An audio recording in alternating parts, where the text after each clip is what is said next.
तसं वाघीण बोललीये, परंतु माझ्या राजकारणाचे दिवस हे निवडणुकीपुरते असतात.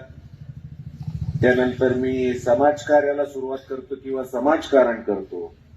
पण त्यामुळं माझं सगळ्यांना सांगणं आहे की कुणी उगाच बळच बाबा शेपटावर पाय ठेवायला जाऊ नका, उगाच आमच्या लोकांना त्रास द्यायला जाऊ नका. उलट पक्षी मी सर्व विरोधकांनाही आवाहन करतो की आपल्या गावाचा सर्वांगीण विकास करण्यासाठी जर तुम्हाला काही सुचवायचं असेल, काही कामं मांडायची असतील तर योग्य पद्धतीने मांडा. उगं काहीतरी स्टंटबाजी करायला जाऊ नका. वाघीण तर बरसलीच आहे, पण प्रीती, भाजपा म्हणजे फक्त संयम नाहीये. वेळ आली तर परफेक्ट नियोजन आणि करेक्ट कार्यक्रम हे भाजपचं सूत्र आहे. मला समोरच्यांना एक या निमित्ताने सांगायचंय, बऱ्याच गोष्टी कानावर येतात पप्पा. कुठंतरी यांचे आंडू पांडू. मी आता संयम ठेवायला शिकलो 2016 पासून.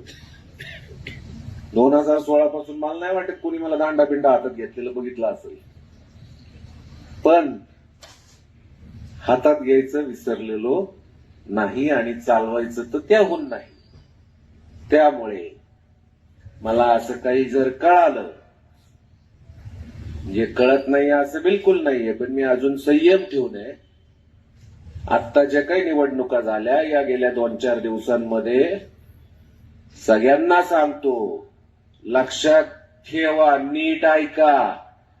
जर यदा कदाचित आमच्या कुठल्याही कार्यकर्त्याकडं वाकडी मान करून बघितलं, जरी या 3 दिवसात तर फार बोललेला आहात, पण इथून पुढं जर यदा कदाचित वाकडी मान करून जरी बघितलं तर मी तांगड्या काढल्याशिवाय राहणार नाही, हे सगळ्यांच्या साक्षीने सांगतोय. संयम ठेवलाय तर त्याचं अंत बघू नका. काही गैरसमज असतील की माझ्याकडे काही येत नाही किंवा काय, तर माझ्याकडे बऱ्याच गोष्टी आल्या, परंतु प्रथम नागरिक या नात्याने संयम ठेवलाय. जर एखादं कार्ट घरातलं बिघडलं तर त्याला नीट करायची जबाबदारी ही माझ्याकडे आहे आणि ती पाळल्याशिवाय राहणार नाही, एवढं तर नक्कीच सांगतो.